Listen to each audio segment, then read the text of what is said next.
Yo, what's going on, guys? Mush back at it with another video, and Microsoft's acquisition of Activision has officially concluded. And while the games won't be coming to Game Pass right away, what they will be doing is increasing the price of some Activision games. And in fact, they actually raised the price of another one of their games. I don't know why Microsoft is doing this. Well, I do know why. They like a little thing called money, so like obviously they're gonna do that. And want to talk a little bit about the release of Diablo 4 on Steam. It has dropped to not much fanfare. We do have a price point, and you know what?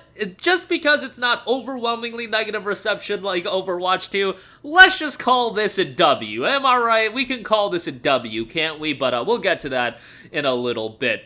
First of all, it is making the rounds that Microsoft has increased the price of Activision games on the Steam store in various regions. Brazil and Turkey are outlined, but also Philippines, Singapore, Norway, Malaysia, India, Colombia, Thailand, Indonesia, Kazakhstan, Ukraine, Chile, and Peru have all been added, and I believe Korea too.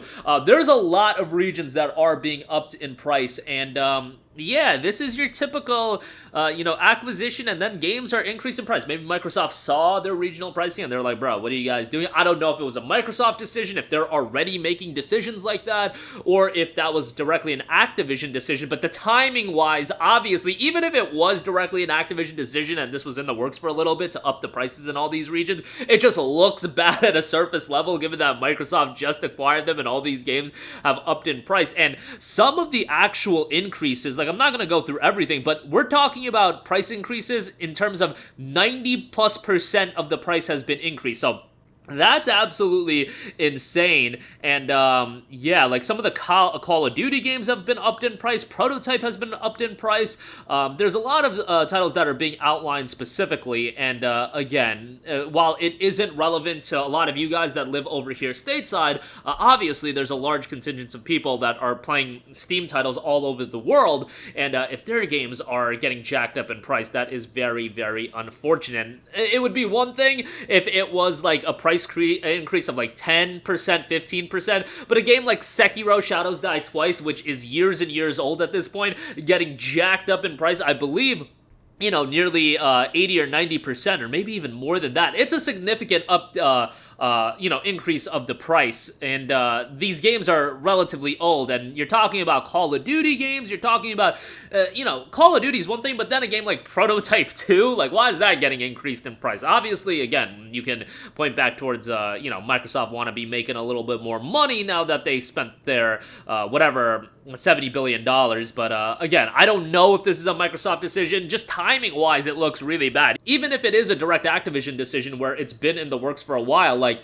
the acquisition just went through, and then headlines like this come out where prices are being increased, and I think some people are talking about, some of the price increases are well over 100%. We're talking 200-300%. Again, I don't have all of the price breakdowns here, but yeah, some of them are absolutely insane, especially when you're talking about games that are years and years old. Let's actually pull up SteamDB, and we have Crash Bandicoot 4 here. Yeah, you're talking, some of them are a little bit lower, 17%, 14%, 11%. It's going to vary region to region as far as what these prices are increased to, but that is still a hefty price increase. Now let's look at Sekiro, where, yeah, you're looking at a 19% increase, a 14% increase, and so on and so forth. And a lot of different regions are having a variety of different increases as far as the range goes. So, yeah, a little bit of a bummer there. And then also, not only that, Halo Master Chief Collection has been upped in price as high as 22%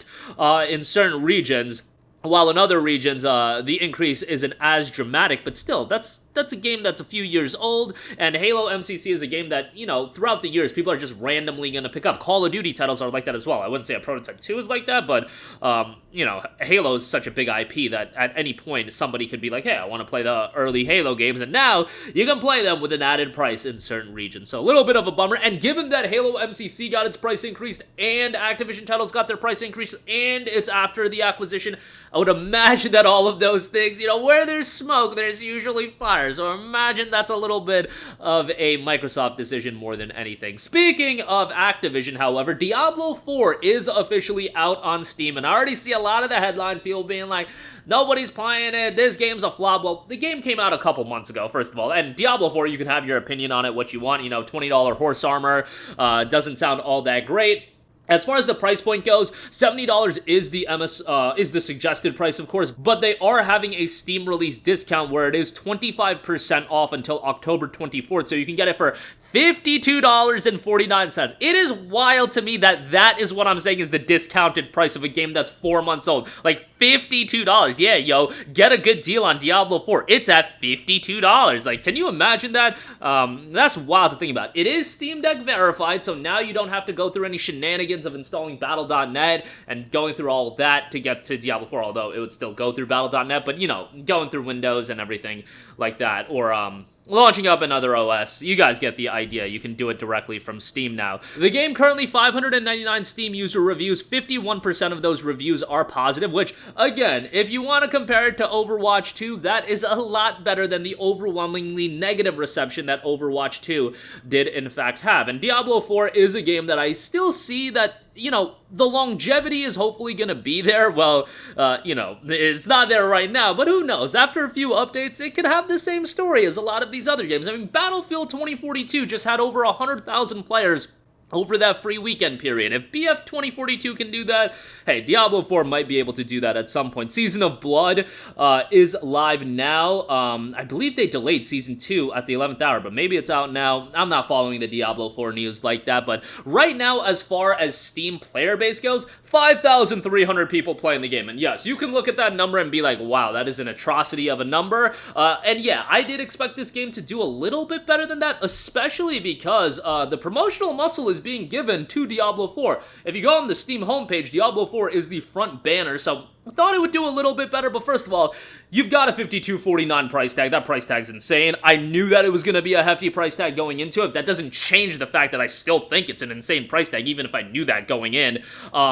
And it is a 4-month-old game that had the bulk of its interest at launch, and right now the rhetoric attached to the game is pretty negative. So how many people are really going to check out the game? If you really wanted to check it out, you probably already bought it on Battle.net, and it's been on sale on Battle.net, I believe, at this price point. So it's not even like this 25% off discount is anything to really write home about. So it is what it is as far as that's concerned. But at least the game is on Steam. Hopefully we can get Diablo 2 on Steam. Hopefully we can get Diablo 3 on Steam. StarCraft 2 on Steam would be quite nice as well. Could you imagine World of Warcraft being on Steam? That would be end times. If WoW ended up on Steam, I'd be like, yo, what is going on? But yeah, I would at that point be like, the power of Gaben knows no bounds. But that'll do it for me. Again, it looks like some Microsoft Activision titles are getting jacked up in price. A little bit of a bummer there, with Halo MCC on top of that as well. And then Diablo 4 out now on Steam. 5,300 people in game. I don't think that's that terrible of a number. It's a little disappointing, don't get me wrong, but it's a 4-month-old game at an egregious price point. So what can you do? But that'll do it for me.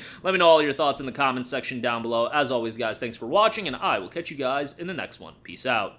Hey, what's going on, guys? Mush here again. Hope you enjoyed the video. As you guys might know, YouTube's notification system is sometimes a little bit wonky, even if you're subscribed to the channel. Maybe you're not abundantly aware that I uploaded a video. To remedy that situation, make sure you hit the bell notification button. This way, whenever I upload a new video, and I try to upload as consistently as possible, you will be notified directly of the upload, and you can watch it as soon as it goes live. I would really appreciate if you guys hit that button so you can stay up to date with all of the content I'm posting. But as always, guys, thanks for watching, and I'll catch you guys in the next one. Peace out.